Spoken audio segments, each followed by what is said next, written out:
I'm Elena Brooks, 34, a single mom and neonatal nurse. The baby shower wasn't mine. It was for my sister, Natalie, her second child, her third baby shower, and somehow her biggest one yet. I showed up in flats, hair tied back from the hospital shift I'd just left. There was glitter on the walls, a mommy-to-be banner strung above the cake table, and a professional photographer clicking away at pastel balloon arches like it was the Oscars. I smiled politely. No one looked up. I hovered near the entrance, holding a small gift bag, organic cotton onesies, and a pacifier set from the NICU gift shop. My name wasn't on the welcome board. No one offered me a seat. The woman at the name tag table gave me a once-over. "Are you one of the caterers?" she asked. Her voice hushed but sharp. I shook my head, blinking. "No, I'm Elena, Natalie's sister." She blinked, clearly unsure what to say next. "Oh, you look tired." I walked past her. There was a table of family in coordinated floral dresses, cousins, aunts, Natalie's friends from college, and when I waved, no one waved back. A few smiled with that tight politeness reserved for strangers. My mother sat near the front, next to Natalie, laughing over mocktails. No seat for me. I stood awkwardly by the drink station, swirling ginger ale over half-melted ice, until the room hushed for speeches. Natalie stood, glowing and beautiful, resting one hand on her belly. She started thanking people: the decorator, the baker, the girl who made the diaper cake. And of course, she said, beaming, my incredible mom. "You've taught me everything I know about being a mother. I can only hope I raise this baby with as much love and grace." Everyone clapped. My mother dabbed at her eyes. Then she stood. "I have to say," she began, looking around the room, "raising daughters has been an adventure. Natalie made it easy. From the moment she was born, I knew she was meant to be a mom. She was gentle, nurturing, always had a baby doll in her arms, soft laughter. And then there was Elena," she said, her tone shifting. "Elena used to tie knots in her Barbie's hair. She played ER instead of house. Not the most maternal instinct. But she always meant well." My breath caught. "She once told me she'd never have kids," Mom continued, chuckling. "Said they were too loud, too sticky. I guess she stuck to her word." There were a few murmured laughs. Natalie looked down at her shoes. I set my glass down too hard on the table, plastic on plastic. No one noticed. I hadn't planned to say anything. I'd told myself I was just dropping off the gift, that I didn't need recognition. But the words stung deeper than I thought they would. I'd worked 12 hours overnight, helping 3 preemies survive. And here I was, a joke in my own family. If you've ever been dismissed by the people who were supposed to know you best, if you've ever stood in a room full of family and felt like an outsider, drop a comment or tell me where you're watching from. Hit like or subscribe if family drama ever made you feel invisible too. Just as I turned to leave, the room shifted. A woman in scrubs, Dr. Linton, my supervising neonatologist, entered the venue through the side door, scanning the room until her eyes locked on mine. She walked straight past the gift table, the cake, and the flower crowns, stopping inches from my face. "Elena," she said breathlessly, "we need you. Now." Murmurs rippled through the crowd. My mom blinked. "What's happening, Doctor?" Linton turned to her. "Your daughter just saved a baby this morning, one who flatlined. She did a full code solo and kept that child breathing until we could intubate. I'm not exaggerating when I say her hands are the reason that family still has a child." The air drained from the room. For the first time all afternoon, everyone turned to me. Even my mother stood, frozen mid-clap, and in the silence that followed, I felt something I hadn't in years. Seen, respected, real. No one moved at first. The silence hung awkwardly between the helium balloons and paper lanterns, as if the party music had cut mid-beat. I stood there, still in my blue scrubs, slightly wrinkled, a faint milk stain on my sleeve from baby Elias in Pod B. My ID badge reflected the gold sunlight pouring in from the big arched windows. For once, no one asked me to explain myself. Dr. Linton gave me a nod, firm, proud, and then slipped out the way she came, like she'd only come to drop a truth bomb and vanish. I didn't follow her. I didn't need to. The message had landed. I took a breath and started walking toward the exit. Not in a dramatic way, just calmly, like someone who knew they didn't belong to the room they'd been shoved into. But halfway through the tables, I heard my mom's voice. Not loud, but sharp enough to carry. "Elena, wait." I stopped. Everyone was still watching, still unsure whether to clap or apologize. I turned slowly, my hand still on my car keys.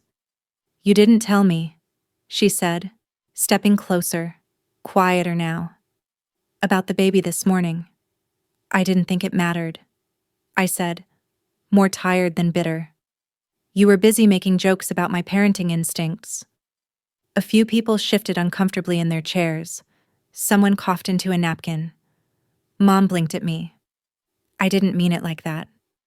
"I know exactly how you meant it," I replied. I didn't yell. I didn't cry. But the words landed heavier than if I'd done both. I left without waiting for a response.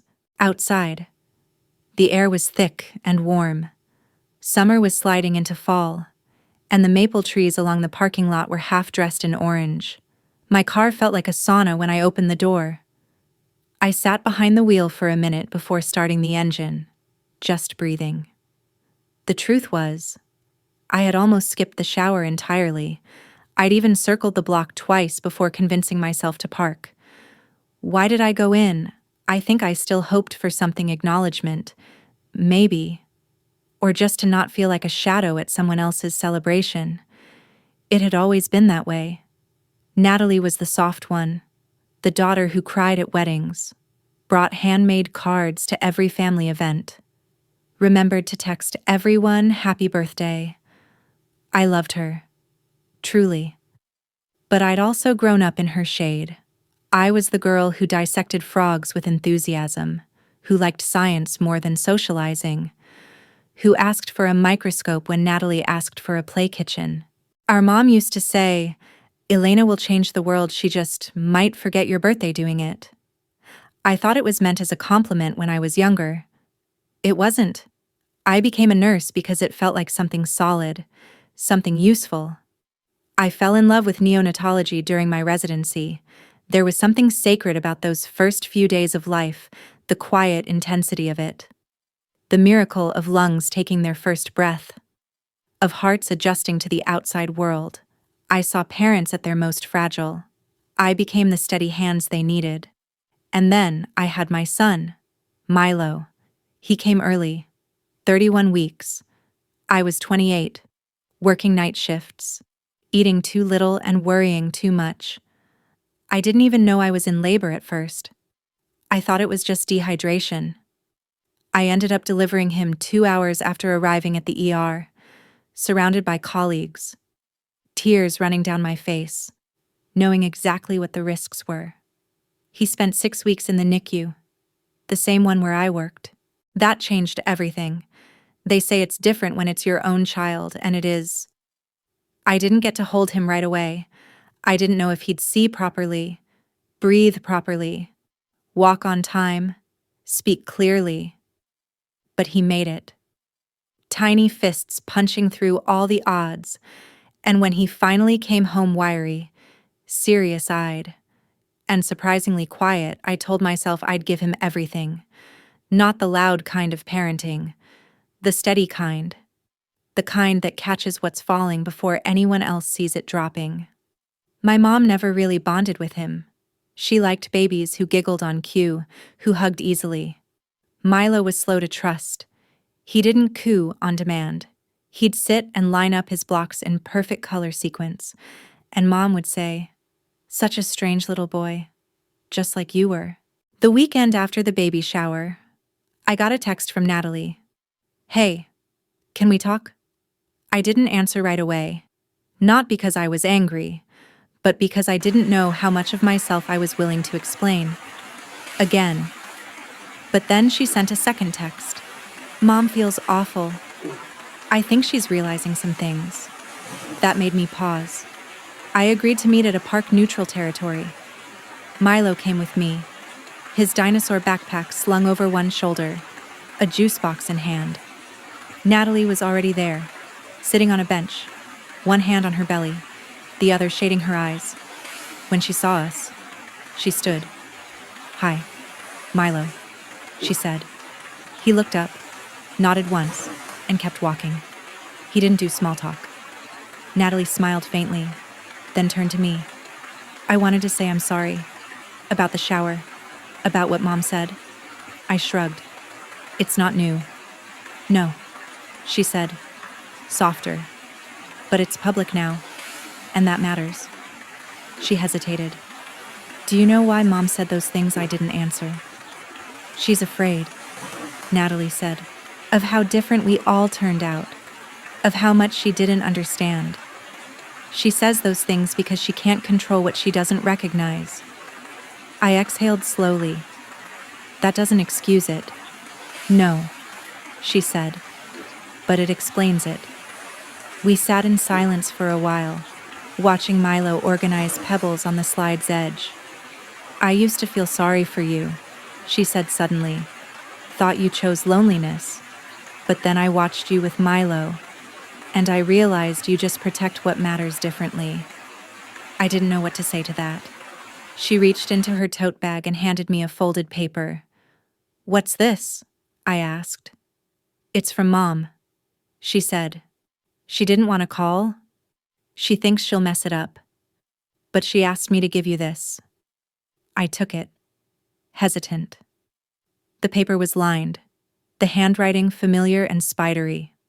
Elena. I was wrong. Not just on Saturday. For a long time, I didn't understand you, so I judged you. But when Dr. Linton spoke, I saw something I've never allowed myself to see before. You don't need to be a certain kind of mother to be a great one. And Milo, he's proof of that. Thank you for showing me. I'm sorry it took this long. Love. Mom. I folded the letter, and for a moment, I didn't feel vindicated. I felt tired, but also relieved. Like I'd been carrying something for so long I forgot how heavy it was until someone offered to take a piece of it. Milo ran back over, pebbles clenched in his fist. Look, Mama, he said. These are for you. I opened my hand. He dropped 3 small gray stones into my palm. I smiled. Thank you, I whispered. A week passed before I saw my mom again. She asked if she could stop by after her doctor's appointment. Said she'd bring apple pie from that place near the highway I used to love in high school. I almost said no. I almost said I was busy, that Milo had homework, that we were heading to the park. But I didn't. When she arrived, she stood awkwardly at the front door, holding the pie in both hands like an offering. Her hair was pulled into a low bun, and I noticed for the first time how small she looked when she wasn't in full control of a room. I don't expect anything, she said quickly. I thought I could try. I nodded and stepped aside. Milo peeked around the hallway corner, watching her the way he always watched unfamiliar things. He didn't say anything, but he didn't hide either. That was progress. We sat in the kitchen. I sliced the pie. She commented on the lavender plant in the window. This place suits you, she said, then corrected herself. I mean, it feels like you. I wasn't sure how to respond. The kitchen was clean but cluttered. Sticky notes on the fridge. A crayon drawing of a stegosaurus taped to the cabinet. The smell of antiseptic still clung faintly to my scrubs hanging on the back of the chair. It was not a magazine kitchen. It was mine.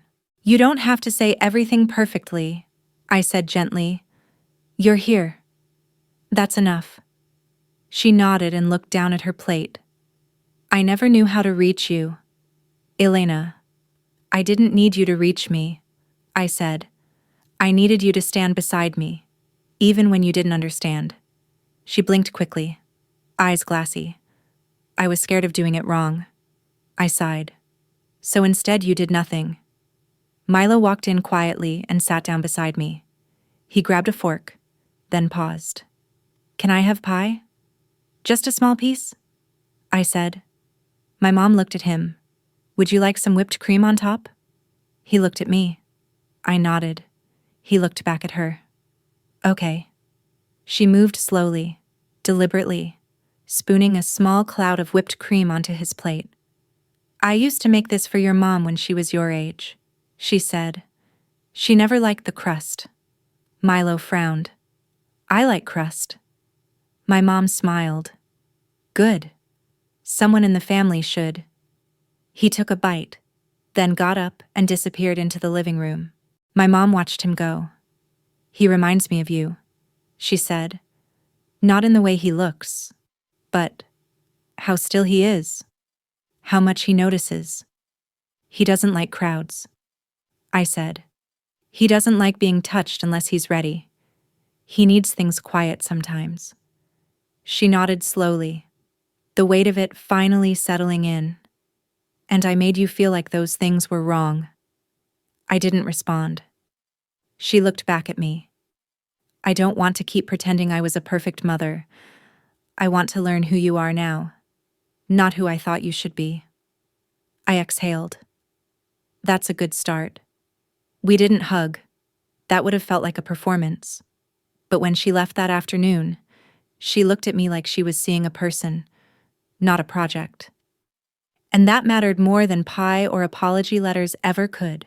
Later that night, I sat at the edge of Milo's bed. He was already drifting off, fingers curled around his favorite stuffed seal, blanket kicked halfway off his legs. The soft whir of the humidifier filled the room.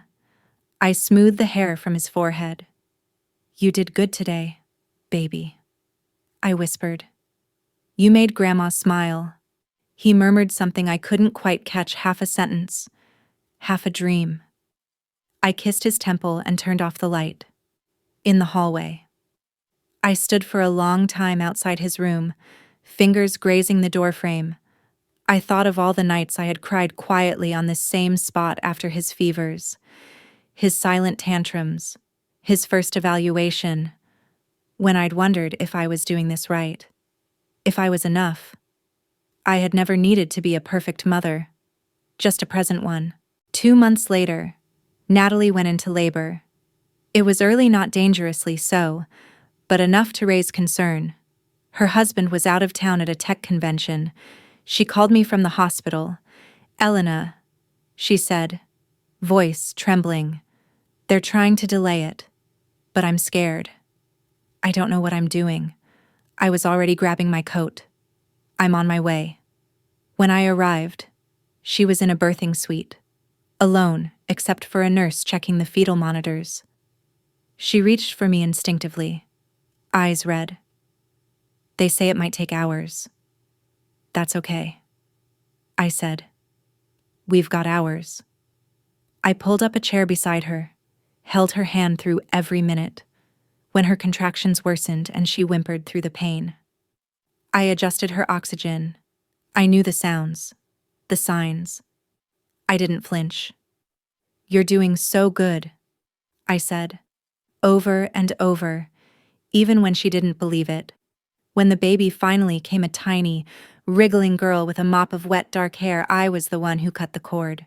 Natalie wept as they laid the baby on her chest. She's perfect, I whispered. Natalie looked at me. I couldn't have done this without you. I squeezed her hand. You did it. I was just here. A few hours later, Mom arrived, flustered and tearful. She hugged Natalie first, then looked at me with something that resembled awe. I heard you were the one with her the whole time. I nodded. She reached out slowly and touched my shoulder. Thank you, Elena. And this time, I didn't feel like she was thanking a nurse. She was thanking her daughter.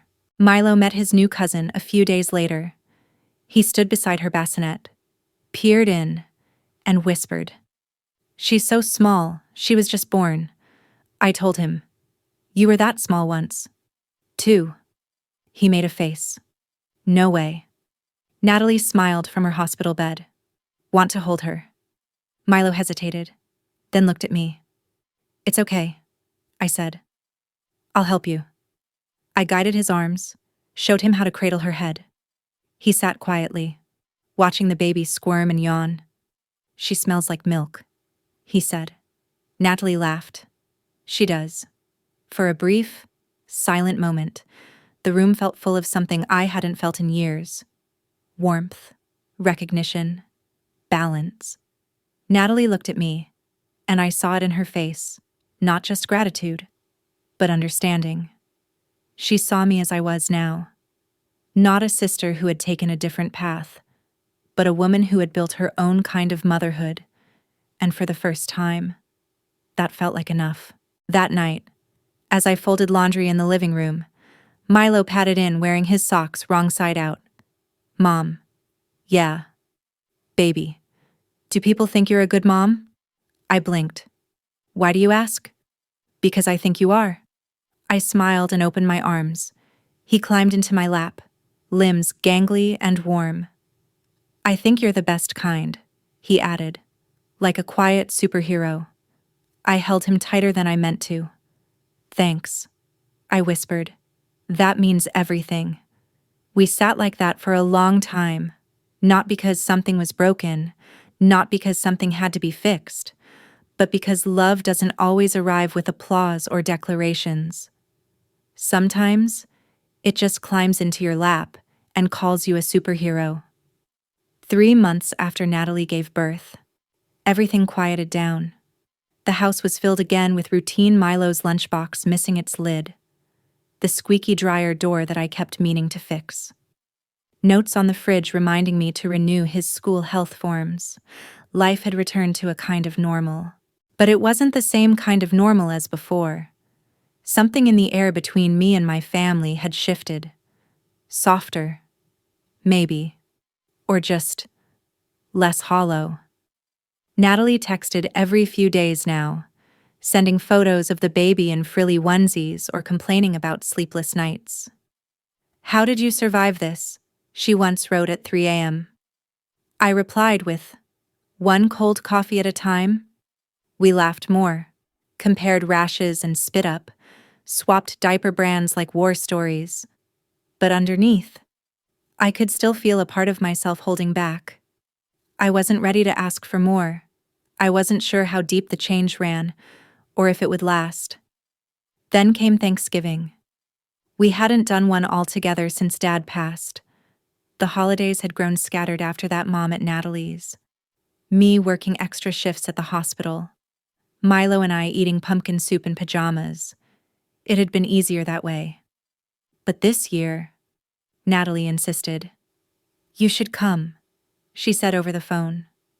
"Really? Everyone wants you here." "I don't know. Milo doesn't like big dinners. Then we keep it small," she offered. "Just us. Mom, me, you. No aunts. No cousins." I hesitated. She added softly, "Please." So we went. The house smelled like cinnamon and browned butter when we walked in. Natalie had her baby on her hip, swaying absently to a song playing low on the kitchen speaker. Mom was basting the turkey, hair in a clip, wearing her old apron with faded sunflowers on it. She turned when she heard the door. "Elena," she said. "Milo." Her face broke into a smile that still looked like it needed practice. "Come in. You're just in time." Milo clung to my arm at first. I gave him a reassuring nod and helped him out of his coat.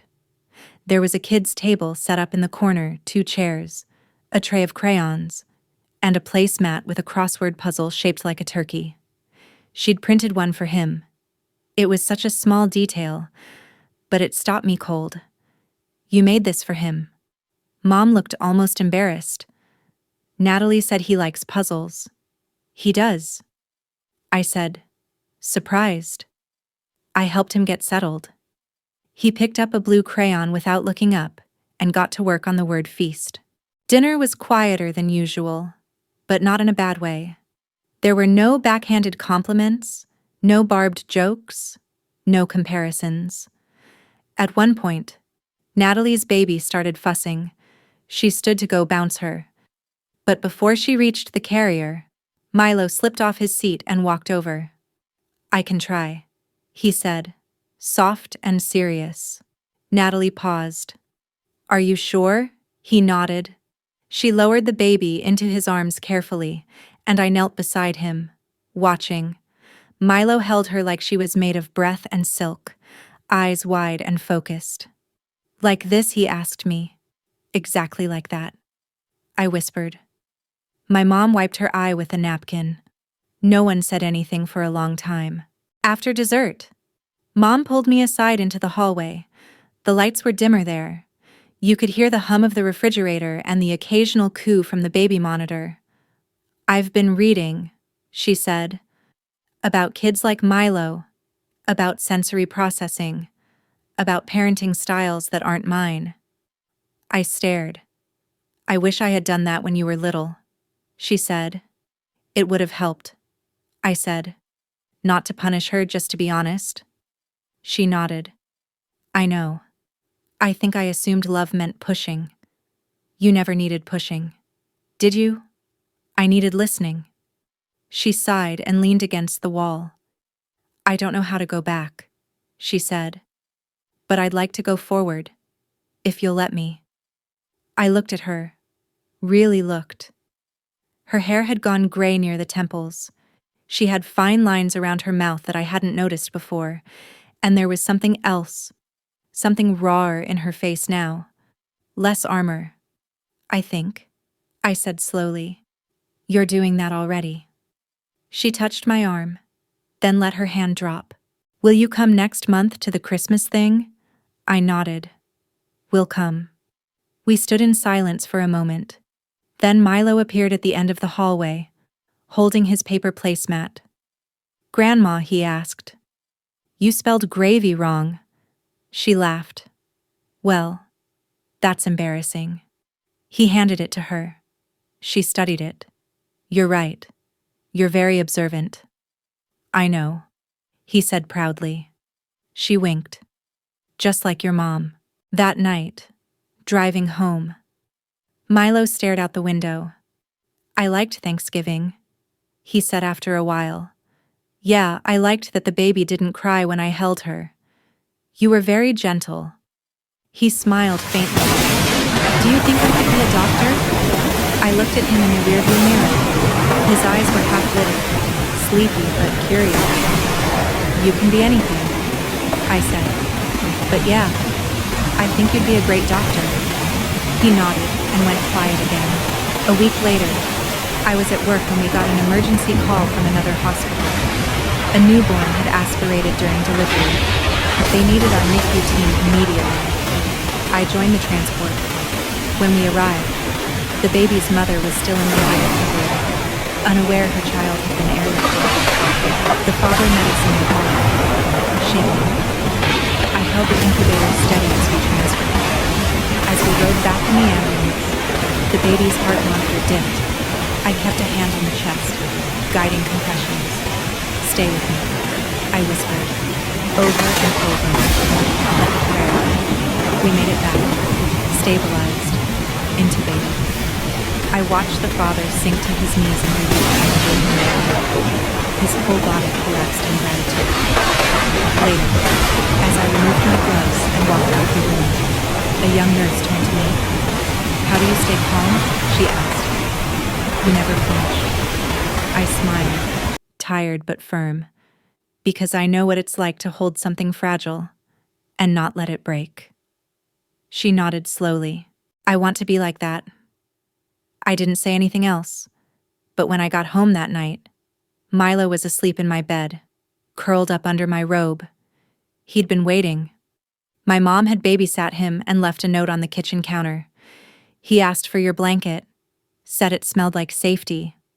I stood in the kitchen, reading that over and over.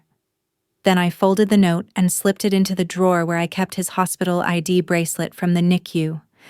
Not because I needed a reminder, but because I was starting to believe it, that maybe I wasn't invisible. Maybe I never had been. Maybe I was just quiet in a family that only ever heard loud 2 weeks before Christmas. I was standing in the checkout line at the grocery store when I saw her, Mrs. Dorrans, my high school home economics teacher. She was older now, hair fully gray, eyes behind thicker glasses, but she still stood with that same brisk, no-nonsense posture. She used to tell us that motherhood was a noble calling and that girls like Elena Brooks should really consider backup plans. I'd never forgotten that. She spotted me as I was pulling Milo's snack bars from the cart. Her eyes flicked to the hospital badge clipped to my sweater. "Elena," she said, already halfway smiling. "Well, look at you." I gave a polite smile. "Hi, Mrs. Dorrans." She walked closer, leaving her cart half in the aisle. "Still working at the hospital. Are you neonatal unit?" I said. "Going on 10 years now?" She nodded, clearly impressed but still struggling to say it aloud. "And you have a little one." I glanced at Milo, who was squatting near the magazine rack, flipping through a Lego catalog. "That's him." Her brows lifted. "I didn't peg you as the maternal type." I stiffened. "He's lucky," she added, trying to recover. "Not every child gets a mother who knows how to handle things." I held her gaze. He didn't need me to be maternal. He needed me to show up. She blinked. I turned back to the conveyor belt, placing each item gently, one by one. That night, Milo helped me wrap gifts at the dining table. He was unusually focused, lining the corners of each box with tape, measuring strips of silver ribbon. The tree lights flickered behind us, casting his shadow long across the wall. "Do you remember last Christmas?" he asked suddenly. "Some of it," I said. "Why?" "Because I don't think anyone hugged us last year." I stopped folding. He looked up. "This year, they did." I nodded slowly. "Yeah, they did." He leaned into my side. "Is that what changes?" "Feel like quiet." I wrapped my arm around him. "The real ones usually are." Christmas Eve at Natalie's house felt surreal. There was music. There were cookies. There was my mother wearing reindeer antlers and singing off-key while Natalie's baby giggled in her lap. Milo wandered from room to room, never quite still, but never withdrawn. When Natalie handed him her daughter again, he accepted with practiced ease. He knew the drill now: how to support her head, how to hum soft nonsense into her ear. "Have you ever seen a kid this calm with babies?" Natalie asked, watching him. He spent the first month of his life in a room where every movement mattered. I said. He learned gentleness before he learned language. Mom came over holding 2 mugs of cocoa. She handed one to me. "I was talking to Lorraine from church," she said. "Her granddaughter's in nursing school. She wanted to know if she could shadow you sometime." I blinked. "She wants to shadow me." Mom nodded. "I told her my daughter's the best damn NICU nurse in the state." I laughed, caught off guard. She smiled, sheepish. Hope that was okay to say. It was more than okay. We sat for a while, watching the fireplace crackle. Mom sipped her cocoa. Then she said, "You know what I used to think strength looked like?" I waited. "I thought it looked like control," she said, "like keeping everyone in line. But now, I think it might look like what you do. Showing up, staying calm when everyone else is breaking, loving without demanding it back." My throat tightened. "I thought if you didn't mother like I did, you weren't doing it right," she said. "But you were doing it better." I couldn't speak. I just reached for her hand. She held it. Warm. Familiar. Changed. The next morning, Milo woke me up at 5:42 am. Wide-eyed and jittery. "It's Christmas," he whispered urgently. "Can I open the one with the silver bow?" I smiled, groggy. "Go get it." He returned, dragging the box across the floor like a sled. Inside was a telescope. He gasped, pulled the instructions out, and immediately began sorting the parts. I sat beside him on the rug, sipping coffee and watching as the pieces came together. After a while, he asked, "Can we look at the stars tonight?" "Of course," I said. "You can show me which ones are hiding behind the clouds." He grinned. "I already know their names." I believed him. Later that day, we went back to Natalie's for lunch. She handed me a wrapped box with a sheepish look. "It's not much," she said, "but it's from all of us." I opened it slowly.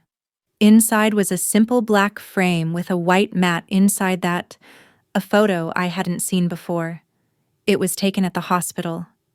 I was holding Natalie's newborn in one arm, Milo tucked against my other side, watching the baby with reverence. Someone had caught the moment I kissed her tiny forehead. My ID badge dangled from my pocket. In the corner of the mat, someone had written, "The quiet kind of strength." I swallowed hard. Mom walked over and placed a hand on my back. "I found the picture on the nurse's bulletin," she said. "They have a wall for the unsung heroes. You're on it." I couldn't say anything. "You never told me they called you that," Natalie added. "I didn't think it mattered." I whispered. "It does," she said. That night, after Milo fell asleep with a stuffed astronaut tucked under one arm, I stood on the back porch alone. The sky was clear, cold. The stars were sharp and scattered. I set up the telescope and peered through the lens, sweeping across the black. Milo had marked 3 constellations with his glow-in-the-dark stickers on our bedroom ceiling: Orion, Cassiopeia, and the Little Dipper. I found all 3 in the real sky and traced their outlines with my finger in the air, somewhere behind me. I heard the sliding door creak. Footsteps. It was my mom. She didn't say anything, just handed me a blanket and stood beside me. We shared the silence for a while. Then she said, "Thank you for not giving up on me." I smiled. "Thank you for coming back." She looked through the telescope and gasped, "Is that Jupiter?" I nodded. She grinned. "Well, would you look at that?" She stepped back. "Your son is going to know the stars before he knows multiplication tables." "That's kind of the plan." She laughed. "I think he's going to grow up with a mother who sees the world the way it really is, not how she was told to see it." I glanced at her. "Is that a compliment?" She looked serious. "It's the biggest one I've ever given." I tucked the blanket around my shoulders and leaned into the railing. We didn't say anything else. We didn't need to. The stars said the rest. The first week of January came with snow. Not a polite dusting, but a full, hushed blanket that swallowed sidewalks and softened streetlights. Milo pressed his face to the window before school, nose squished flat, breath fogging the glass. "It looks like the moon outside," he whispered. I glanced over from the coffee pot. "You think, yeah? All quiet. Like space." I smiled. "Well, bundle up. Commander, your rocket ship leaves in 15 minutes. He ran off to find his boots. It was a morning like any other. And yet not. We had fallen into a rhythm, a real one. One that didn't feel like survival anymore. I no longer woke up waiting for a shoe to drop. There were still long shifts, of course. And I still cried sometimes in the shower when no one could hear. But something had shifted. Something was staying. The hospital was quiet that day. A lull between holiday emergencies and flu season chaos. I was finishing chart notes when my manager tapped on the doorframe. You have a visitor, she said. Not a patient's family. I frowned. Who? She just shrugged and smiled. She's in the lobby. I walked down, expecting a church volunteer or maybe someone from Milo's school. It was my mother. She stood near the fish tank, holding a manila envelope, bundled in a wool coat and scarf. When she saw me, she gave a tentative wave. Hi, she said. I know you're working. I won't stay. I gestured to a quiet corner. What's going on? She held out the envelope. I was cleaning out some of Dad's things. Found this. Inside were photos. Dozens of them. Old Polaroids. Some faded, some sharp. I blinked. They were of me. Me as a toddler on a beach, burying my feet in the sand. Me in a Halloween costume made from aluminum foil. Me holding a frog with a proud, muddy face. Even one of me in the hospital nursery. Tiny and red and new. I didn't know these existed, I said. She smiled faintly. He took a lot of pictures when you were little. You were his world. I turned another photo over. On the back, Dad's handwriting, Elena. Day 2. Eyes like questions. My throat tightened. There's more, she said, pulling out a folded paper. He wrote this, too. It was a letter. To Elena. It began. If you're reading this, it means you've grown up. And I hope you know how proud I was. How I saw the fire in you even when others didn't. You were never the easy child, but you were the brave one. I closed my eyes. Be who you are, no matter how loud the world gets. You were born for something solid, something real. Don't let anyone make you feel small for that. The paper trembled in my hands. I didn't know he wrote that. Mom said. I think he saw what I didn't. I nodded. He saw everything. I should have tried harder, she whispered. You're trying now. We sat in silence, not tense, not uncomfortable, just still. I miss him. I finally said, I know. She replied, me too. That night, I showed the letter to Milo. He studied the words, tracing them with one finger. Was this from Grandpa, yes? Did he love you very much? Milo nodded. Then I love him too. I laughed softly. He would have loved you right back. Milo held the letter to his chest. Can we keep it somewhere safe? We already are. He grinned. In the galaxy box, I reached under the bed and pulled out the blue tin box where we kept important things. His baby bracelet, my first stethoscope, a feather we found during our walk after his first day of school. We added the letter, after I tucked him in. I sat on the edge of the bed and watched his chest rise and fall. Sometimes, I wondered what he'd remember. Not the perfect holidays, or the presents, or the cookies shaped like stars, but maybe this, the silence we shared, the steadiness, the way I held his world together when it felt like no one else noticed it was coming apart. 2 weeks later, Natalie called. I need your help, she said. I tensed. What's wrong? It's Mom. She slipped on the stairs this morning. She's okay, just a sprained ankle, but she's freaking out. I'm coming. When I arrived, Mom was on the couch, foot elevated, a blanket draped over her lap. She looked more embarrassed than injured. You didn't have to come, she said. I did, I replied, kneeling to check her swelling. How bad is the pain? About a 6. But the frustration? 10? I smiled. Sounds about right. I brought her ice, checked her vitals, changed the bandage. She kept trying to apologize, kept trying to downplay it. Finally, I said, let someone take care of you. She went quiet. You always did everything alone, I added. Now it's my turn. She nodded slowly. Okay. I stayed for hours, helped her to the bathroom, brought her soup, set up her favorite old TV shows. By the end of the evening, she looked at me with soft, damp eyes. "This is what you do for a living," she said. "Isn't it every day? You do it like it's easy?" I looked at her. "It's not." She reached out and squeezed my hand. "You make people feel safe." "Elena." I didn't respond. I just held her hand back. The next morning, I opened my phone to find a message from one of my old classmates from high school. "Hey, random. But Mrs. Dorans told the PTA you're now lead trainer for neonatal crisis teams. Is that true?" I laughed under my breath. No, it wasn't true. But the fact that someone had said it out loud still made something warm flicker in my chest. I typed back, "Not lead trainer, just someone who shows up." He replied, "You always did, even when no one saw it." That stopped me, even when no one saw it. Maybe that's what mattered most. Not the recognition, not the family approval, not the apologies, but the fact that I never stopped showing up.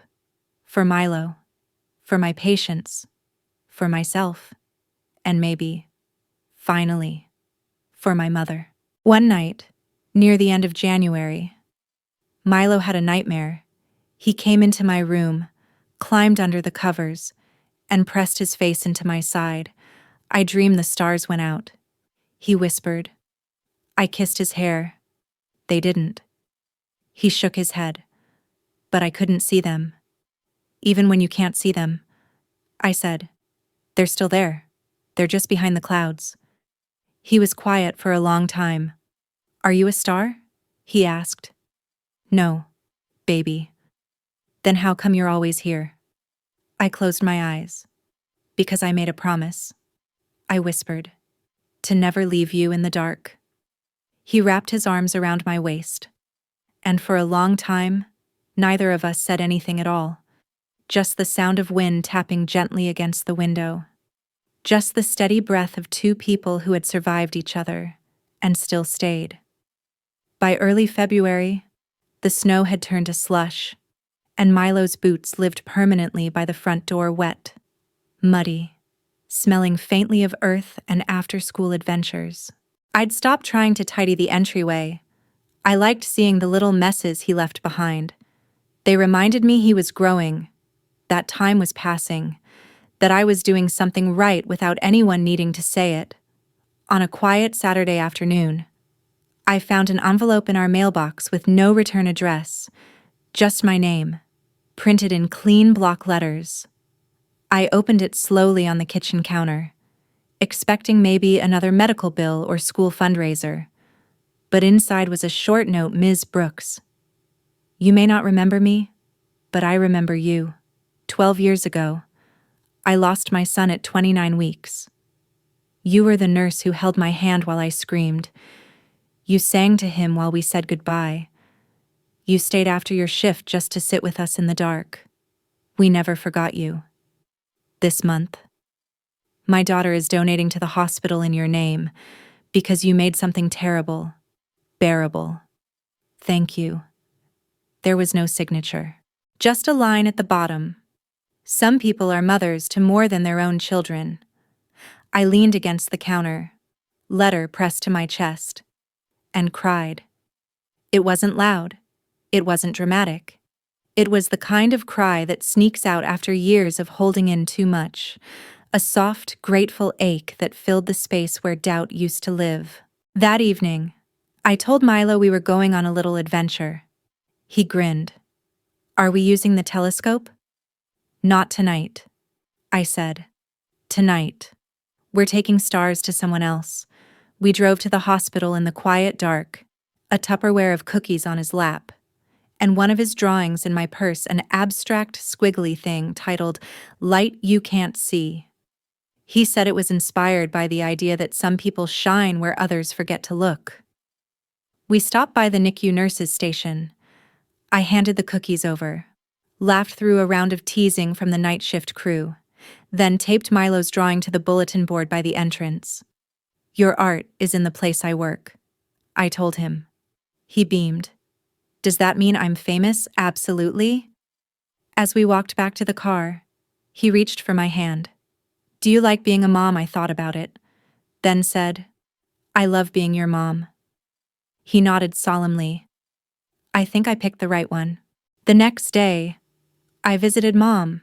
She was recovering well, ankle still sore, but moving more confidently. She'd started keeping a journal, she said, writing about the things she never said out loud. She handed it to me without warning. "Read a page," she offered. "Any page?" I hesitated, then flipped to the middle. I never knew how to raise Elena because she didn't need raising, she needed witnessing, and I was too scared to see her clearly, because she reminded me of every quiet thing I buried in myself. I looked up at her, unsure what to say. She just nodded. "Keep it." That night, I read the rest cover to cover. Some entries were confessions, small cruelties she hadn't realized were cruel until years later. Some were memories I didn't know she'd kept: my first science fair ribbon, the time I sat by her hospital bed with Milo asleep on my chest. But one entry stood out. "I used to be afraid that my daughter would never forgive me. Now I hope she doesn't waste her life waiting for the apology I should have given years ago. I hope she lives anyway, loves anyway, becomes everything I never allowed myself to be." I folded the journal closed and pressed it to my heart. Not everything needed a confrontation. Sometimes, written words whispered louder than spoken ones. A week later, I got a call from the hospital director. "Elena," she said, "do you have a few minutes?" "Sure," I said, trying to keep my voice calm. "There's a new training initiative for high-pressure neonatal events. We need someone to lead the pilot. Someone calm. Someone who's already doing it without the title." I blinked. "You want me?" "Yes," she said simply. "You." I accepted the position before I could talk myself out of it. When I told Mom, she looked like she might cry. "I don't think I ever really knew what kind of work you did." "That's okay," I said. "You're learning now. I'm proud of you," she said. "Not just for this. For everything." It was the first time she'd said it outright, and I believed her. On Milo's 9th birthday, I made his favorite breakfast: cinnamon toast and scrambled eggs shaped like stars. He opened presents at the table, carefully peeling the paper instead of tearing it. One gift was a small wooden box with his name engraved on top. Inside were little notes I'd written over the years, things he said that made me laugh, things he did that made me proud, little moments I didn't want to forget. He read one aloud. "Today you told me the moon was your brother because it follows us everywhere." He looked at me. "You saved all these." "Every one." He sat quietly for a moment, then said, "I think I want to write things too, like a journal." He nodded. "So I can remember later, just like you do." I handed him a blank notebook. "Then start now." He opened it and wrote his name on the first page in big, looping letters. Then he paused and asked, "How do you spell important?" I spelled it out for him, slowly. When he finished the sentence, he showed me. "Today is important because I felt full inside." That was it. That was enough. By spring, everything had thawed. Mom's walking was strong again. She volunteered twice a week at the hospital's welcome desk. She told everyone who passed, "My daughter saved lives here. She saved mine too. Just not the way you think." Natalie was planning her baby's first birthday and included me in every decision: cake color, invite design, even the playlist. And me, I was still working, still holding space for frightened parents, still guiding new nurses through their first crash codes, still coming home to a boy who greeted me with star maps and facts about black holes. We weren't loud, we weren't flashy, but we were whole. One evening, I took Milo out to the same park where I used to walk alone with him in a stroller. He ran ahead to the swings, now big enough to pump his legs high into the sky. I sat on the bench with a warm drink in my hands, watching, beside me, An older woman with silver hair was reading a novel. She looked over. "Is that your boy?" she asked. I nodded. "He seems gentle," she said. "He is." She smiled. "That usually means he's got a gentle mom." I didn't argue, didn't dismiss, didn't deflect. I just smiled back. "Thanks," I said. We sat in silence after that. The sun dipped lower, the wind turned softer, and in the quiet, I realized something. This was it. The life I'd fought for. Not glamorous, not dramatic, but steady. Steady like hands holding new breath. Steady like the stars behind clouds. Steady like love that doesn't need to announce itself to be known. It was late May when the letter arrived. This time, it wasn't anonymous. It was embossed in gold and pale blue, addressed in delicate script to Ms. Elena Brooks and family. I recognized the handwriting immediately, Natalie's. Inside was an invitation. "We are dedicating a new wing at the hospital in honor of the volunteers and nurses who saved our daughter's life. Elena, this wouldn't have happened without you. Please come." I sat down slowly. It wasn't the event that hit me. It was the word we. For years, it had always been Natalie and her world, me on the outside. But now, I was part of something again. Not just as a nurse, not just as a mother, but as a sister, as family. Milo peeked over my shoulder. "Is that another wedding?" he asked. "No," I said, laughing. "It's better. It's a thank you." The day of the ceremony, I wore the only dress I owned that didn't have coffee stains or pen marks on the hem. Milo wore his little blazer, the one Mom had bought him for Christmas, still slightly too big at the shoulders. As we walked into the hospital's new glass atrium, I paused. The lobby had been transformed white orchids on every table, soft classical music floating through the air. A string of photos displayed along the walls. Newborns, NICU teams, families huddled in hope. Milo tugged my hand. "There's Aunt Natalie." She stood near the podium, holding her daughter now wobbling on tiny legs, her hair in pigtails. When she saw us, her face lit up. "Elena," she waved. "You're here." I smiled, a little stunned by how different it felt to be welcomed so easily. Mom stood nearby, holding a program. She looked radiant in navy blue, hair pinned back, a locket at her throat the same one she used to wear when we were kids. She caught my eye and gave a small nod. We didn't need to speak.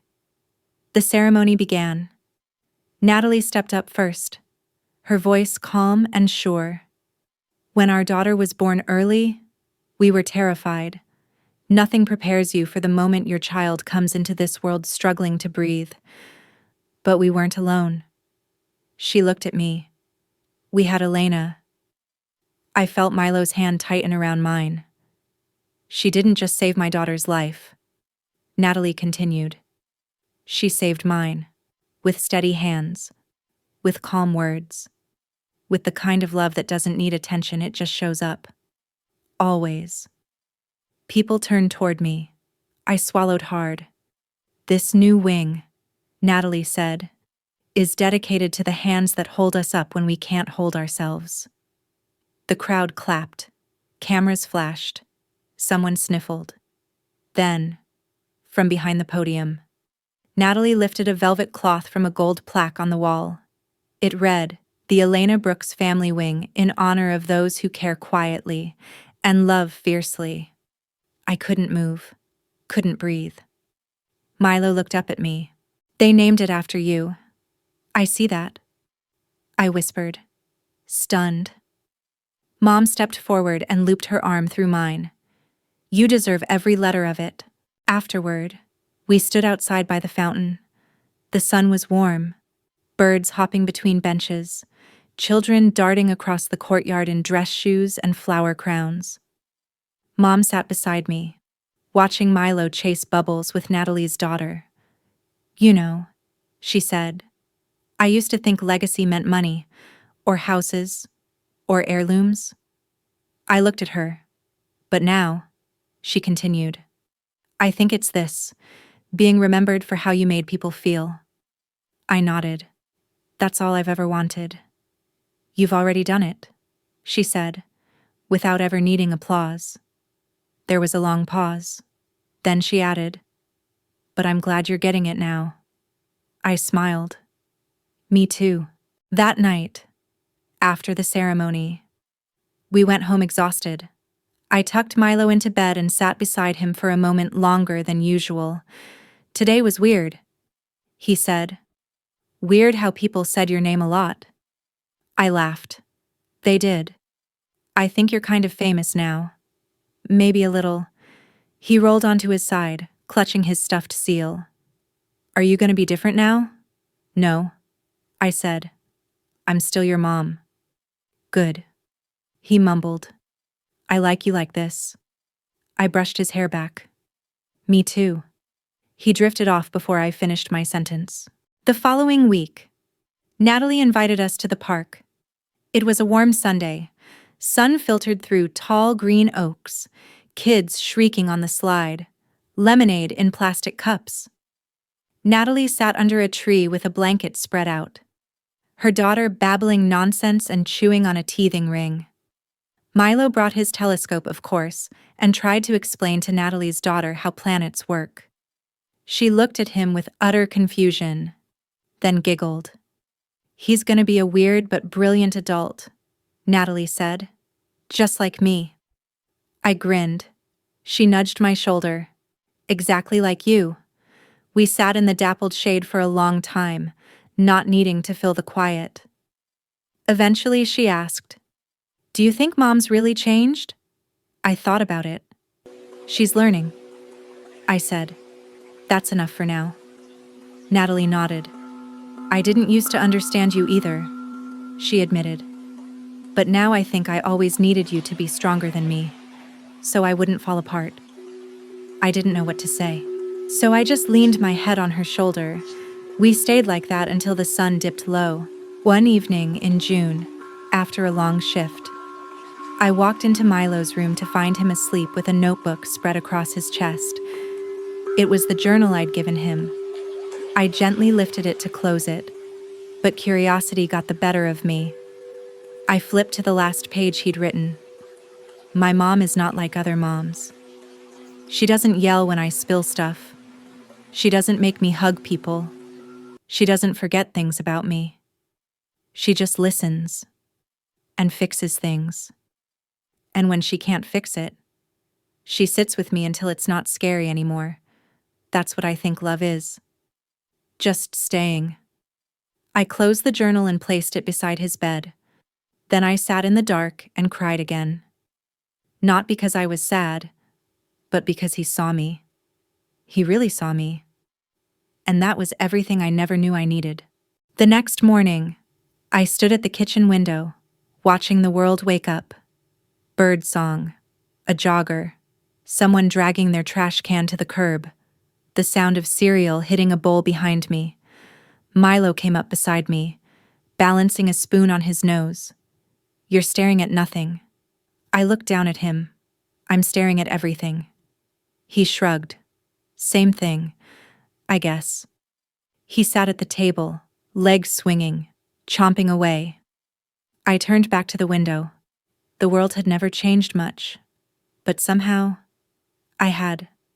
Not by fighting harder, not by shouting louder, but by staying. By choosing love that didn't need to be proven.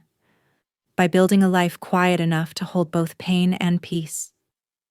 I thought of my mom. I thought of Natalie. I thought of my patients.